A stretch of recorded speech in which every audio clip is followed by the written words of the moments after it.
Salut tout le monde. Dernièrement, ma vidéo sur les malversations massives de la multinationale Alphabet, maison mère de Google et YouTube, leur est évidemment restée en travers de la gorge. Mais bon, si j'avais voulu défendre les crimes des puissants par tous les sophismes possibles, j'aurais fait zététicien comme métier. De toute façon, j'ai mis YouTube et Checkmate, s'ils censuraient la vidéo, ils passaient pour des triples buses, donc ils étaient obligés de la laisser visible. Par contre, très mauvais joueurs. Ils ont évidemment shadowbanné ma chaîne en général et cette vidéo en particulier. Très concrètement, ça veut dire que ma chaîne et cette vidéo en particulier a cessé brutalement d'apparaître dans les recommandations de mes abonnés pour faire psychologiquement comme si elle n'existait pas. Cette vidéo était partie pour faire 2 fois plus de vues que ma moyenne habituelle et puis en 24 heures comme ça, sa courbe des vues s'est aplatie. Et YouTube m'a même prévenu que, je cite, mon nombre d'abonnés allait peut-être baisser parce qu'ils allaient enlever les abonnés indésirables. Alors, est-ce que ça m'a dissuadé d'enquêter une seule seconde sur d'autres crimes, délits et malversations de multinationales voyous? Vous allez me dire ce que vous en pensez avec ce petit documentaire. Et si vous voulez mettre une cartouche à la censure de YouTube, il vous suffit de partager massivement mes vidéos, et celles sur Google en particulier. Parce que, dites-le vous bien, plus jamais YouTube ne fera apparaître ma chaîne dans vos recommandations. À vie. Maintenant, place à l'investigation.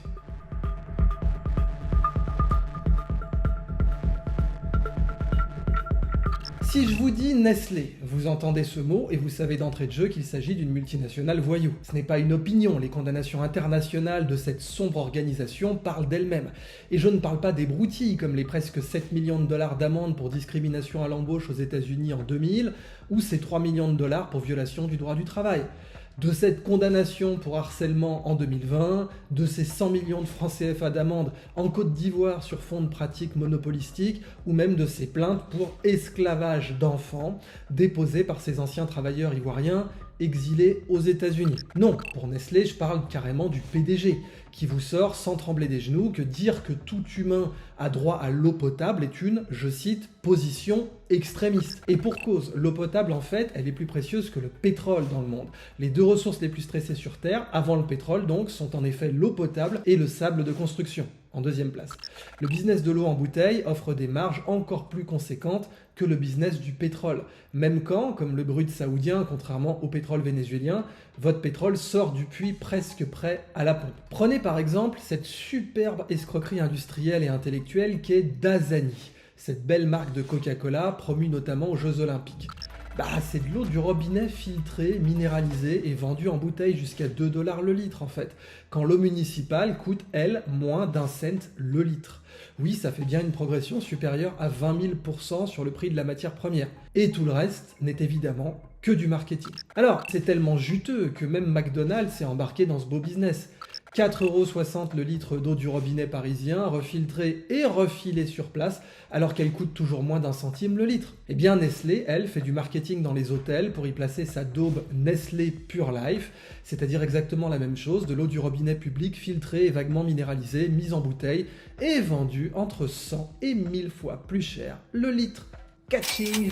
Nestlé a un problème global avec notre eau en fait, c'est un peu la Standard Oil des Rockefeller, mais elle a jamais été démantelée par une grande affaire antitrust, et pourtant bien sûr, il aurait fallu. Vous avez ce scandale où Nestlé pompe des millions de litres d'eau hors des terres des peuples premiers en Ontario, pendant qu'eux n'ont pas d'eau potable.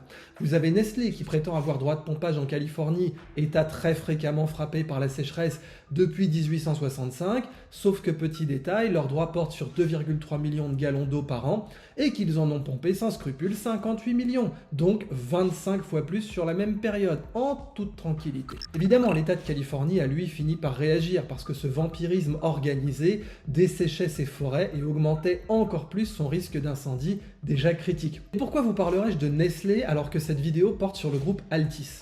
Eh bien le cas de l'eau potable est une superbe métaphore en fait. Vous prenez un bien public fourni par l'État, vous l'emballez avec votre marque et vous gagnez des milliards dessus. Ce que Nestlé fait avec l'eau, Altis le fait avec l'information. Sauf que comme la bouteille d'eau est plus facile à comprendre, appréhender et analyser que la bouteille d'information, à la différence de Nestlé, que la plupart du temps je veux dire, et Altis ne s'inquiète pas tellement de la pollution de ses bouteilles.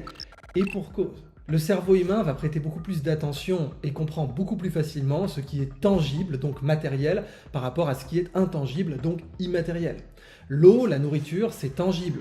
Si elles sont polluées, leurs polluants, leurs métaux lourds, leurs microplastiques, leurs perturbateurs endocriniens se retrouvent directement dans notre corps. Eh bien l'information, le récit, c'est ce qui nourrit notre esprit.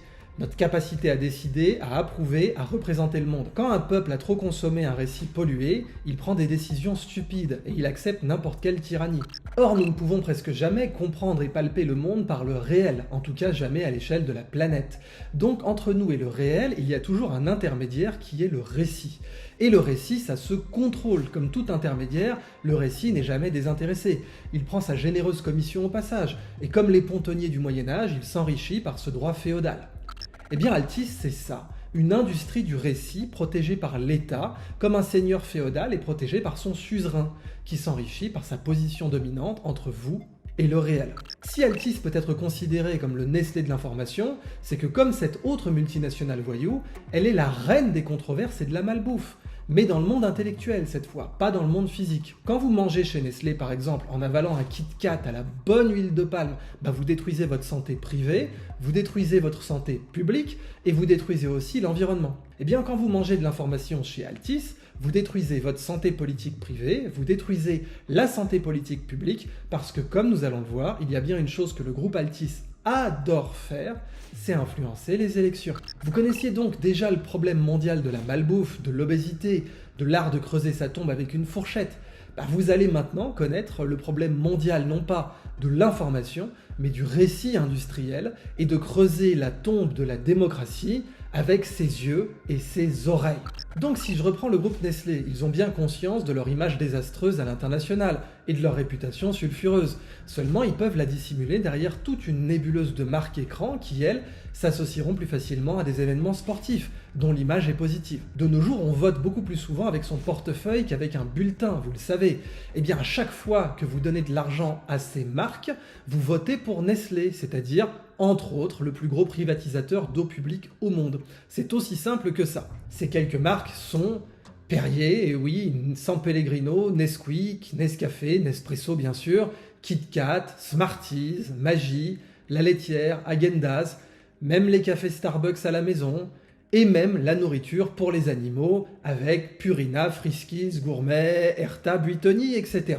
Maintenant que nous avons donc un atlas partiel de la malbouffe de Nestlé, que dire de la malbouffe intellectuelle du groupe Altis? En voici les principales marques repères. L'Express, Libération, BFM TV, RMC, SFR et aussi Numéricable, ne l'oubliez pas. À plus forte raison parce que SFR et Numéricable permettent de financer tout le reste, qui perd de l'argent. Donc comprenez bien que si quelqu'un vous agite un Kit Kat ou un Nesquik, une San Pellegrino ou un sachet de Friskies sous le nez, ça reste une marque de la multinationale voyou Nestlé. Eh bien, la raison pour laquelle j'ai une résistance totale contre la propagande de Libération, BFM ou l'Express, c'est parce que je sais que ce ne sont que des marques repères d'une autre multinationale voyou, qui n'a évidemment aucune leçon à donner à qui que ce soit, et qui s'appelle pas Nestlé mais Altis. Devant un Kit Kat, l'enfant inconscient va avaler sans réfléchir, mais l'adulte conscient va regarder les ingrédients et voir combien de ce machin dégueulasse détruit sa vie, sa santé publique, sa santé privée, mais aussi la planète. Devant un billet de Libération, un reportage de BFM ou un sujet de l'Express, l'enfant avalera aussi sans réfléchir, mais l'adulte regarde les ingrédients, connaît la chaîne de montage et comprend quelle maladie de l'esprit cette malbouffe chronique peut lui donner. Or, intéressons-nous justement à cette chaîne de production. Altis, c'est quoi exactement? C'est d'abord une multinationale surendettée. Créée en 2001, elle a accumulé en à peine 20 ans 50 milliards d'euros de dettes, avec 3 milliards annuels juste pour les intérêts à rembourser. Sur le plan comptable, donc, il faut être très clair, Altis est une multinationale zombie. Et quand on pratique le vaudou, qu'il soit humain ou comptable, on sait qu'un zombie a toujours un maître. D'entrée, Altis est donc une multinationale vassale. Elle dépend entièrement de maîtres à qui elle doit des sommes colossales qu'elle ne peut pas rembourser, même en se liquidant immédiatement en fait, et qui la maintiennent donc en vie pour l'utiliser à des fins entièrement politiques. Donc chapitre 1, Altis, une machine à détruire la démocratie. Pourquoi un milliardaire dont la fortune s'est construite sur le surendettement irait lever encore plus de dettes pour acheter des médias eux-mêmes en quasi-faillite? La réponse est simple, pour se construire la plus grosse influence médiatique et politique de France. Car soyons clairs, sans le groupe Altis, et accessoirement aussi c'est vrai le groupe LVMH, qui lui détient Le Parisien et Les Échos, mais est en fait aussi le plus gros annonceur de France, ce qui lui permet de faire pression sur n'importe quel journal. Eh bien donc, sans le groupe Altis, la Macronie n'existe pas. Ce n'est pas un hasard si l'un des fidèles de Patrick Drahi, le banquier Bernard Mourad, qui fut un temps patron du pôle presse d'Altis et qui connaît Drahi depuis 2004, a rejoint l'équipe de campagne d'Emmanuel Macron à un moment où le futur président n'avait le soutien d'aucun parti établi, et donc aucune base militante.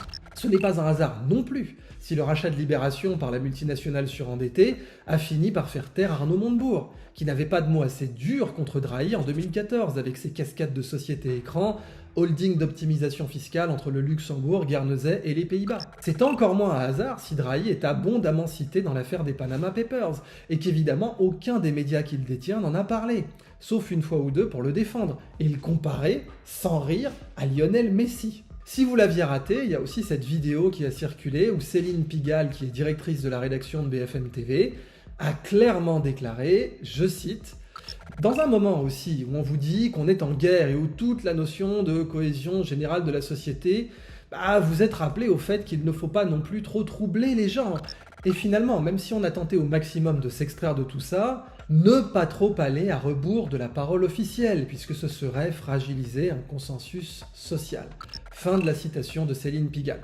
Donc en clair, contredire le pouvoir, exercer le fondement du journalisme qui est d'être un contre-pouvoir démocratique, ça risque de troubler les gens et de fragiliser le consensus social. Traduction, vous êtes des enfants et vos parents intellectuels et psychologiques que sont le gouvernement et les médias doivent éviter de s'engueuler devant vous parce que sinon ça vous perturberait. Évidemment, qui a fait du damage control sur cette terrifiante affirmation face à la démocratie? Libération avec Check News qui nous explique que même si sa déclaration à Céline Pigalle est tout à fait exacte et authentique, eh bien madame a tenu des propos somme toute confus, c'est Check News qui parle, et dont le contexte plus vaste doit être pris en compte. Ah, le contexte, la grande spécialité de Libé, ça. Quand ils veulent défendre l'indéfendable, ils iront jusqu'à Charlemagne pour vous contextualiser. J'en veux d'ailleurs pour preuve les incroyables sophismes qu'ils avaient déployés quand l'agitateur Roman Protasevitch s'était fait serrer à faire partie du bataillon Azov, ouvertement néo-nazi, et que là, Libé avait dit « Non, mais c'est plus compliqué que ça, faut recontextualiser ». Et puis Libération qui défend BFM TV, c'est très exactement comme si Kit Kat défendait Nesquik en fait. Donc d'emblée, quand la directrice de la rédaction d'une chaîne, qui a littéralement fait la Macronie, vous sort qu'elle ne veut pas aller à rebours de la parole gouvernementale, vous savez qu'on ne fait pas de journalisme. Parce que dans le même temps, des médias allemands et danois se sont eux excusés auprès du public pour n'avoir pas fait leur travail de presse avec intégrité. En particulier pour avoir repris bêtement les communiqués du gouvernement sans les décortiquer. Les analyser et dès que nécessaire bien sûr, ça reste le travail du journaliste, les contredire parce que le journalisme est un contre-pouvoir démocratique. Plus précisément, c'était au début du mois d'août que le rédacteur en chef du grand journal Bild s'est excusé publiquement d'avoir transmis la peur du Covid au public, et en particulier d'avoir laissé entendre que les enfants allaient contribuer à tuer leur grand-mère. Et bien au même moment, sur les médias du groupe Altis, c'est très exactement le message que propageait Gilbert Deray. Voilà ce qu'a donc déclaré ce courageux journaliste, monsieur Julian Reichelt. Aux millions d'enfants de ce pays, et dont la société est responsable, je dois vous exprimer ce que ni notre chancelière ni notre gouvernement n'osent vous dire. Pardonnez-nous pour cette politique qui pendant 1 an et demi a fait de vous des victimes de violence, de négligence, d'isolement et de solitude. Nous avons persuadé nos enfants de ce qu'ils allaient assassiner leur grand-mère s'ils osaient être ce qu'ils étaient, c'est-à-dire des enfants, ou s'ils rencontraient seulement leurs amis. Rien de tout cela n'a jamais été prouvé scientifiquement. Fin de la citation. Et c'est donc là que la métaphore de l'eau en bouteille va prendre tout son sens en fait, et qui montre à quel point Patrick Drahi a construit en Altis le Nestlé de l'information, le leader de la malbouffe médiatique en France. Reprendre l'information gouvernementale et la réembouteiller avec une étiquette Libération ou BFM ou RMC ou l'Express, c'est faire comme Nestlé, quand elle prend l'eau du robinet, la met dans une bouteille et vous la vend 1000 fois plus cher en appelant ça Nestlé Pure Life. Évidemment, entre une bouteille d'eau du robinet bien packagée et une bouteille d'eau de source, le malheureux moyen, il fera pas la différence. Mais la personne informée sait que les excuses de Julian Reichelt pour Bild, ça c'est du vrai journalisme, et que la gravissime confession de Céline Pigalle, ce n'est tout simplement pas du journalisme. À plus forte raison, quand une autre marque de la multinationale voyou, Libération donc, vient essayer de noyer le poisson. Et ce journaliste allemand n'a pas été le seul à faire courageusement son mea culpa. En janvier 2022, le journal danois Extra Bladet a clairement intitulé « Nous avons failli ». Dans cette tribune, le journaliste Brian Weichart a donc très clairement demandé pardon en déclarant que la presse et le public avaient été, je cite, préoccupés d'une façon presque hypnotique par chaque communiqué Covid du pouvoir. Il poursuit en affirmant que les journalistes n'ont pas été assez vigilants et donne un exemple massu. Les chiffres officiels des hospitalisations Covid ont été exagérés d'au moins 27%. Eh bien, c'est ça le vrai travail du journaliste. Car le premier devoir de la Charte de Munich est de respecter la vérité, quelles qu'en puissent être les conséquences pour soi-même, et ce en vertu du droit fondamental qu'a le public à connaître la vérité. Eh bien, vous aurez parfaitement compris que quand BFM ne veut pas aller à rebours de la parole gouvernementale, elle s'assoit sur le tout premier article de la Charte de Munich. Et que quand au contraire un journaliste danois et un journaliste allemand s'excusent d'avoir trop régurgité les mensonges de l'État, ils font très exactement ce que doit faire tout journaliste sérieux.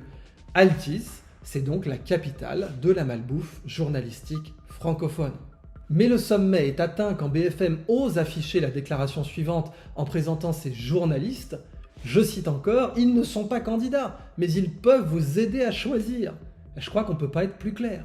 Alors pourquoi les employés de Patrick Drahi refusent toujours de faire du journalisme?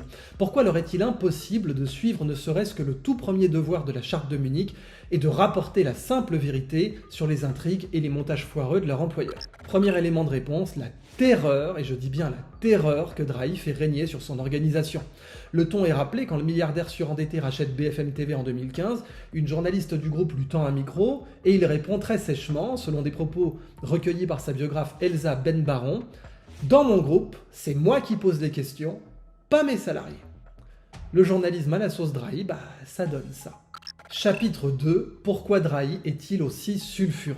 Si Drahi a besoin de contrôler à ce point la presse en France, et ce même s'il est résident suisse, c'est aussi qu'il traîne une batterie de casseroles digne du Royal Monceau, ou en fait plutôt du restaurant Les Trois Présidents qu'il possède personnellement et qui a été à l'affiche d'un scandale au temps du Covid. L'établissement, situé carrément au siège d'Altis à Paris, ouvrait en plein confinement, pendant que des milliers de restaurateurs français déposaient le bilan. De là à dire que Patoche bénéficierait de passe-droit, il n'y a pas très loin. Le Canard enchaîné a quand même bien souligné le coup de filet dans ce clandé personnel de Drahi, et c'est savoureux. Après une descente de police peu avant minuit, le 24 février 2021, dans le restaurant ouvert clandestinement situé, je cite, à 2 pas du siège de BFM TV, une vingtaine de convives ont été verbalisés, qui seraient, toujours selon le Canard enchaîné, des consultants santé de BFM TV, et aussi des cadors de l'assistance publique Hôpitaux de Paris. Ça laisse totalement rêveur. Le gérant du restaurant a été placé en garde à vue pour mise en danger de la vie d'autrui. C'est ça la vraie mise en danger de la vie d'autrui, monsieur Einthoven par exemple. Mais l'affaire n'est pas allée plus loin, même si le post censuré sur TripAdvisor à propos du clandé demeure délicieux au possible. En fait, Drahi est un milliardaire sulfureux malgré toute sa discrétion. Il est très difficile d'obtenir des renseignements approfondis sur ce personnage, précisément parce que les médias de son groupe sont terrifiés, et je répète, terrifiés, à l'idée de rapporter ses affaires. Ce que l'on sait de lui, c'est qu'il est détenteur des passeports portugais, israéliens et français, nationalité à laquelle il a finalement renoncé. Mais avec une holding personnelle à Guernesey, il est résident suisse et a la réputation, voire carrément la tactique, d'être un très mauvais payeur. L'Obs rapporte que sa méthode favorite pour extraire un maximum de cash d'une entreprise qu'il vient de racheter, en plus de l'endetter immédiatement bien sûr, ça tient à tailler les salaires et arrêter de payer les fournisseurs en les menaçant de toutes les procédures légales possibles. D'après sa biographe donc Elsa Ben-Baron, les factures impayées s'étalent notamment chez La Poste, Dalkia ou Capgemini, au point que TF1 concrètement exige que le groupe de Drahi paie toujours ses publicités d'avance. Ça vous donne une idée de sa réputation de mauvais payeur. Richard Sénéjoux, le journaliste, nous confirme la méthode Drahi en des mots encore plus clairs dans les pages de Télérama. Et là, c'est Drahi qui parle. « Je n'aime pas payer des salaires. Je paie aussi peu que possible. » Sénéjoux poursuit, a lancé Patrick Drahi au banquier américain venu l'entendre au moment du rachat de Cablevision, un important câblo-opérateur du pays en septembre dernier. On ne sait pas s'il a été applaudi. En France, une telle sentence passerait pour de la provocation. Façon, tant de cerveau humain disponible. Mauvais payeur Patrick Drahi, 12 euphémismes. Bercy a publié récemment le palmarès des entreprises françaises qui cumulent les ardoises. En 2 premières places, SFR et Numéricable, vaisseaux amiraux de son empire. Tout sauf un hasard, le modèle Drahi repose sur la promesse faite aux banques d'économies drastiques dans les entreprises rachetées. Sa méthode, il dégage la direction, serre la vis au possible, gèle les salaires et arrête de payer les fournisseurs.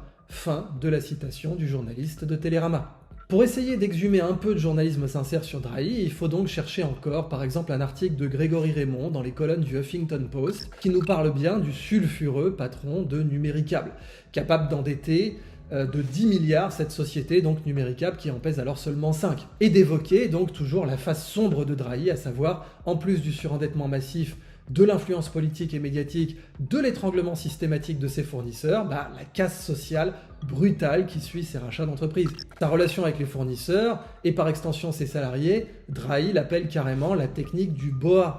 On étouffe, puis on renégocie. Ça c'est bien envoyé de la part d'un trou noir financier qui endette de 50 milliards une société dont la capitalisation boursière est de moins de 7 milliards à la bourse des Pays-Bas. Mais le journaliste indépendant qui a le plus décortiqué le système Drahi, ça reste le courageux Didier Maisto, qui nous en rapporte de belles sur la nébuleuse Altis. Il interviewe par exemple un banquier d'affaires, qui lui va clairement et enfin dire les choses comme elles sont. Question, Patrick Drahi peut-il rembourser sa dette ? Réponse du banquier d'affaires, écoutez, quand vous avez un capital de 100 et une dette de 100 000, le propriétaire c'est le créancier. Voilà ce que je peux vous dire. C'est simple à comprendre. Patrick Drahi est en réalité déjà en faillite.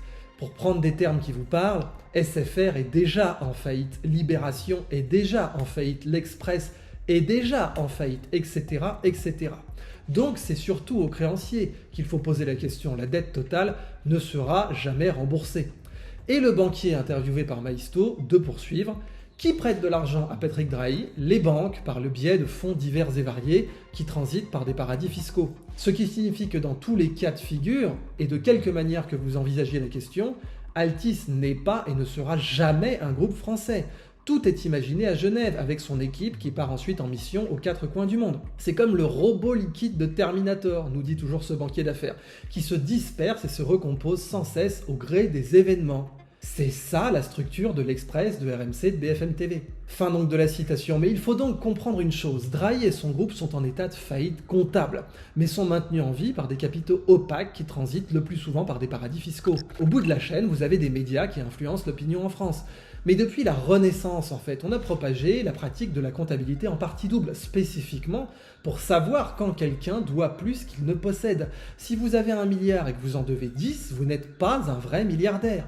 Pourquoi le système Drahi est-il maintenu en vie, malgré la dette, les casseroles, malgré les Panama Papers ? La réponse est toujours la même, pour son influence politique et son contrôle à lui seul d'un bon quart de l'opinion en France. Mais Didier Maisto pose encore la bonne question.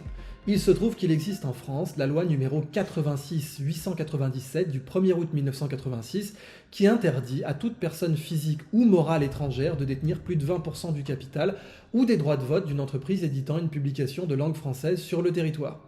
Et Maisto précise, l'article 12 de la loi du 1er août 1986 établit que toute personne qui en son nom personnel ou comme représentant d'une personne morale aura été partie à cette convention prohibée sera punie d'une peine d'emprisonnement d'1 an et d'une amende maximale de 30 000 €. Or même en pardonnant le passeport portugais et la holding à Guernesey ou au Luxembourg, tout ça reste du ressort de l'Union européenne après tout, les sociétés panaméennes et la résidence suisse permettent de se poser quelques questions.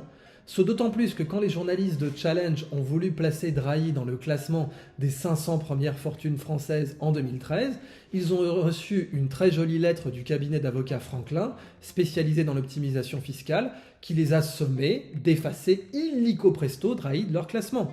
Au motif, je cite, que, ce sont les avocats qui parlent, Monsieur Drahi a pris la nationalité israélienne et a renoncé à la nationalité française. La perte de la nationalité lui est définitivement acquise. Il ne s'agit pas d'une double nationalité franco-israélienne. Mais fallait-il alors classer Drahi comme fortune portugaise ? Et même en oubliant ces petits détails, pourquoi la maison mère de l'Express se trouve-t-elle au Panama ? Est-ce seulement compatible avec la loi de 1986 ? Pensez-y à chaque fois que vous lisez un article de l'Express, c'est une société panaméenne qui parle. On comprend donc pourquoi Drahi est aussi secret et sulfureux à la fois, mais au-delà de sa réputation de très mauvais payeur, de boa surendetté, d'intrigant des sociétés offshore, de leveur de capitaux opaques, ce qui fait tout le sujet de ce documentaire, c'est bien sa capacité à museler et influencer la presse française, qui est de loin la plus grave de toutes. Le 2 octobre 2015, les journalistes de l'Express, l'Expansion et l'Étudiant avaient manifesté contre la prise de contrôle de Patrick Drahi et la mise en place de Christophe Barbier. On pouvait lire sur leur panneau de grève le slogan « On est dans de beaux Drahi » et surtout le terme « l'ex-presse » en 2 mots, Tout est dit vis-à-vis de cette publication. Donc laissons de côté les 17 millions de dollars de pénalité que s'est aussi pris Altice pour avoir trahi les régulateurs suite à l'achat de SFR, ou les 5 millions de dollars d'amende d'Altis USA pour violation de la protection des consommateurs, ou même les 9 condamnations pour violation du droit du travail aux US rien qu'en 2004. La vraie ligne d'Altis qui doit nous préoccuper le plus, c'est celle du terrorisme intellectuel. Dans une démocratie, il n'est pas possible de laisser une multinationale aussi opaque, et qui plus est à la merci absolue de ses créanciers opaques eux aussi, contrôler une part aussi importante du journalisme. Didier Maisto le rappelle très clairement, je cite, « Le lien entre le principe de pluralisme et la vie démocratique a d'ailleurs été établi à plusieurs reprises par le Conseil constitutionnel. Celui-ci a estimé en ce sens que le respect du pluralisme est une des conditions de la démocratie. » Décision numéro 86-217 DC du 18 septembre 1986. Et que le pluralisme constitue le fondement de la démocratie. Ça, c'est la décision numéro 89-271 DC du 11 janvier 1990. On le voit, ce n'est pas un détail, continue Didier Maisto. Or, la multinationale voyou Altis respecte-t-elle le pluralisme ? La réponse, recueillie par Maisto toujours auprès du cofondateur de Mediapart à l'époque, est absolument sans appel. Je vous laisse en juger.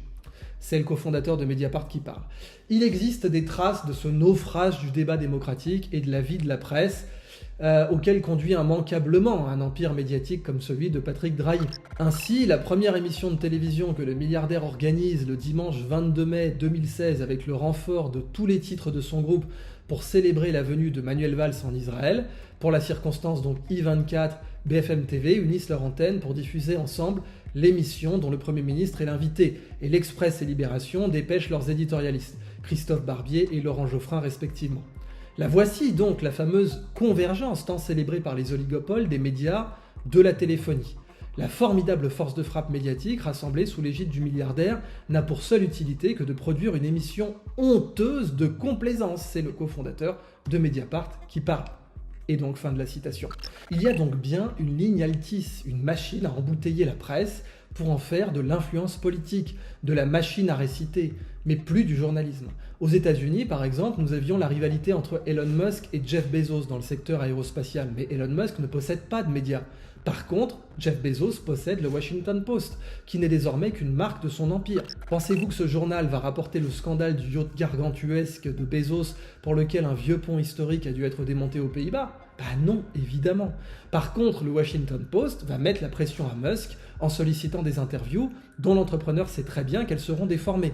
Un exemple, quand Musk répond au Washington Post « Passez mon bonjour à votre marionnettiste Jeff Bezos », eh bien le Post écrira juste « Musk nous a répondu, sous-entendu complotiste qu'il est, passez le bonjour à votre marionnettiste », point, sans même mentionner une fois le nom Jeff Bezos.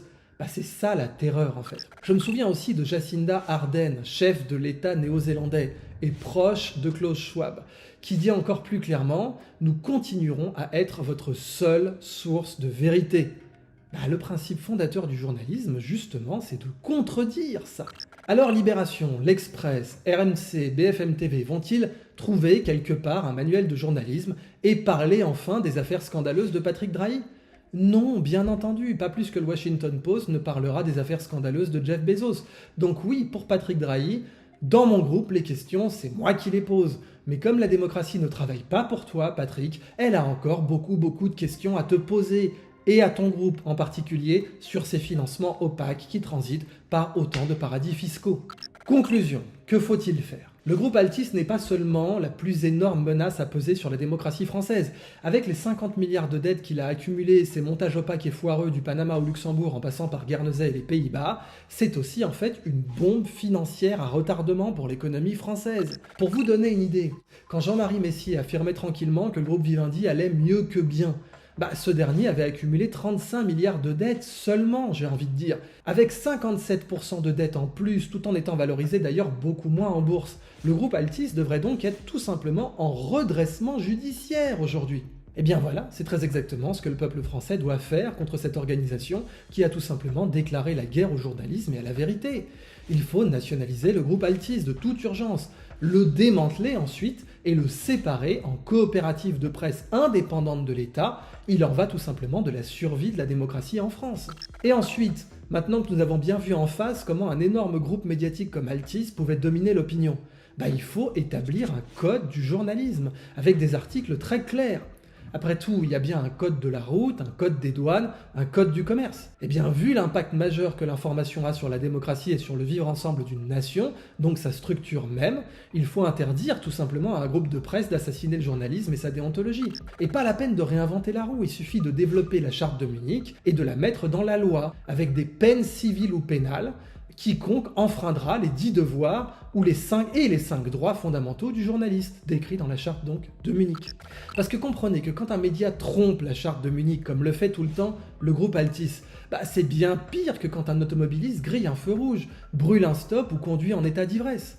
Aujourd'hui, la référence en matière de protection de la presse en France, c'est la vieille loi du 29 juillet 1881 qui est totalement impuissante pour protéger le journalisme des prédateurs financiers comme Drahi. Mais quand il y aura un code du journalisme en France, un média ne pourra plus être utilisé pour capitaliser de l'influence politique. Il ne sera plus possible de tronquer ou de manipuler l'information, de dissimuler ce qui vous arrange et d'exagérer ce qui vous plaît. Les journalistes pourront enfin faire leur travail protégé par la loi, qui est de dire la vérité, rien que la vérité et toute la vérité. Et croyez-moi, il y en a que ça va drôlement changer de passer par là. En conclusion, un article ou un reportage du groupe Altis, c'est comme une barre de chocolat Kit Kat. C'est très mauvais pour la santé, et encore plus pour la planète, mais c'est vrai, ça peut attirer quelques enfants. Maintenant, si une barre Kit Kat venait à vous critiquer, vous n'auriez qu'à lui répondre « laisse les orang-outans tranquilles avant de parler, toi ». Si la radio-télévision suisse venait à vous critiquer, par exemple, vous n'auriez qu'à lui répondre « avant de parler ». Va t'excuser auprès de toutes les familles des victimes de tes nombreuses affaires de pédophilie et de harcèlement sexuel, bon sang. Eh bien, si Libération, BFM, RMC ou l'Express venaient vous critiquer alors qu'ils sont à la multinationale voyou Altis, ce que Nesquik, Nescafé, KitKat ou Friskies sont à l'autre multinationale voyou Nestlé, vous n'auriez qu'à lui répondre « Patrick Drahi ».